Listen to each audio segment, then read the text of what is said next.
सबको जय यीशु की। प्रभु यीशु क्रिस्त में प्यारे भाइयों बहनों, नव जीवन का संदेश इस शीर्षक के अंतर्गत प्रतिदिन का ईश्वर का जीवंत वचनों को सुनने के लिए, समझने के लिए, उन वचनों के अनुसार जीवन बिताने की शक्ति, सामर्थ्य, कृपा, अनुग्रह मांगने के लिए मैं आप सभी लोगों का हार्दिक स्वागत करता हूं। आज जून की 12 तारीख है, बुधवार है, और आज के दिन में मुख्य रूप से हम लोग आज के पहले पाठ पर मनन चिंतन करेंगे। आज का पहला पाठ राजाओं का पहला ग्रंथ अध्याय 18 पद संख्या 20 से 40 तक के प्रसंग हम सबों के सम्मुख रखा है। इसमें मुख्य बात यह है, इजरायली जनता सच्चे ईश्वर को मानने में तकलीफ महसूस करती थी, क्योंकि बारंबार उनका दिल बाल देवता की ओर मुड़ रहा था। इसलिए उस समय के नबी एलिय्याह ने जनता से कहा कि वो तय कर लें किसकी आराधना करनी है, बाल देवता की आराधना करनी है या फिर सच्चे ईश्वर की आराधना करनी है। और इसको जांचने के लिए, परखने के लिए उन्होंने स्वयं एक उदाहरण, एक विकल्प उनके सामने रखा कि वो जो बलि चढ़ाने के लिए वो सांड या कोई जानवर को इस्तेमाल करते हैं वो इस्तेमाल करें, और जिसमें ईश्वर स्वयं उस बलि को ग्रहण करते हुए अपने आप आग बेचते हुए उसको भस्म करेगा, वो होगा सच्चा ईश्वर। और जो बलि भस्म नहीं होगी, आग नहीं लगेगी, वो है बाल देवता। इस प्रकार से उनके सामने विकल्प रखा और जनता ने मान लिया, और नबी एलिय्याह ने कहने के अनुसार सच्चे ईश्वर ने उस बलि को स्वीकार करते हुए उस बलि को भस्म कर दिया आग से, जिससे कि सभी इजरायली जनता यह स्वीकार करें कि प्रभु ही सच्चा ईश्वर है।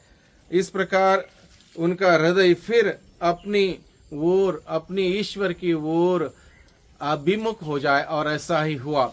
और यही बात को मद्देनजर रखते हुए आज के सुसमाचार में हमें बताया गया है, संहिता की एक मात्रा अथवा एक बिंदु भी कभी नहीं टलेगा, पूरा हुए बगैर नहीं टलेगा। यानी कि ईश्वर का वचन, प्रभु कहता है, मैं तुम लोगों से यह कहता हूं, आकाश और पृथ्वी भले ही टल जाए, किंतु संहिता की एक मात्रा अथवा एक बिंदु भी पूरा हुए बिना नहीं टलेगा। इसलिए जो उन छोटी सी छोटी आज्ञाओं में से एक भी भंग करता है और दूसरों को ऐसा करने सिखाता है, वह स्वर्ग राज्य में छोटा समझा जाएगा। जो उसका पालन करता है, उन्हें सिखाता है, वह स्वर्ग राज्य में बड़ा समझा जाएगा। यानी कि प्रभु हमें बताता है ईश्वर का वचन कितना अटल है, कितना दृढ़ है, और ईश्वर के मुख से निकलते हुए वो वचन उसका उद्देश्य पूरा किए बगैर वापस नहीं लौटता। यानी कि प्रभु के वचनों पर दृढ़ भरोसा, दृढ़ विश्वास रखना, उन वचनों को ग्रहण करना, पढ़ना, उसके अनुसार जीवन जीना हम सबों के लिए कितना जरूरी है, इस बात को आज के दिन में हमें समझाया गया है। जिस प्रकार से इजरायली जनता डगमगा रही थी, सच्चे ईश्वर को जानने में, पहचानने में, स्वीकार करने में, उनके अधीन होके जीवन बिताने में डगमगा रही थी, उसी प्रकार से आज के युग में भी लोग डगमगाते हैं। आज के युग में भी लोग डगमगाते हैं इस बात को लेकर, क्योंकि बहुत सारी गलत धारणाएं, गलत बातें, गलत सोच विचार फैलाए जा रहे हैं। मुक्तिदाता को लेकर, स्वर्ग को लेकर, अनंत जीवन को लेकर, ईश्वरीय मूल्य व सिद्धांतों को लेकर, ईश्वर क्रिस्तीय जीवन को लेकर अलग अलग लोग अलग अलग प्रकार की धारणाएं, बातें फैलाते हैं। इसलिए हम सबों को ईश्वर के वचनों पर दृढ़ रहना बहुत ही जरूरी है। ईश्वर के वचन को ग्रहण करना बहुत ही जरूरी है।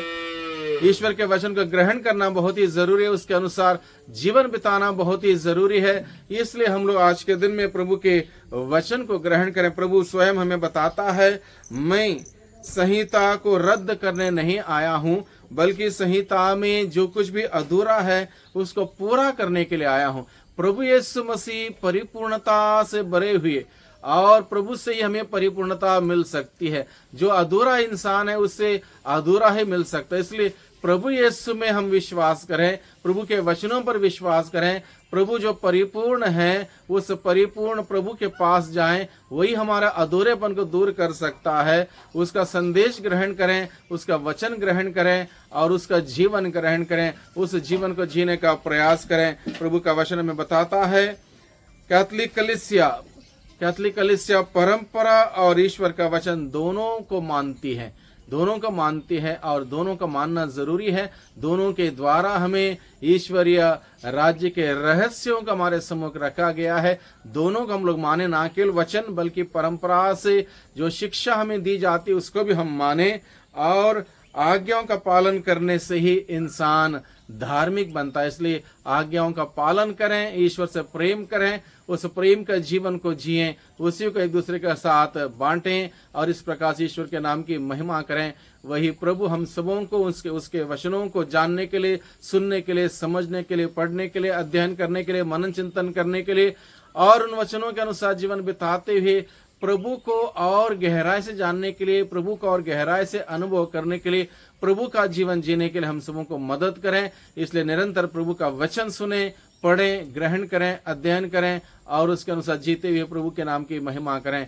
वही प्रभु हम सबों को यह कृपा, शक्ति, सामर्थ्य प्रदान करें कि हम सभी वचनों में, प्रभु के वचनों में दृढ़ रहें, वचनों के द्वारा हमारा विश्वास दृढ़ हो, अटल हो और वचनों में हम परिपक्व होते हुए गहराई में जाएं और उस वचन के अनुसार एक मजबूत, एक अच्छा, एक सच्चा क्रिस्तीय जीवन बिताते हुए प्रभु की गवाही बने, प्रभु की साक्षी बने। वही प्रभु हम सबों की मदद करें, हम सबों को आशीष और बरकत प्रदान करें। आमीन।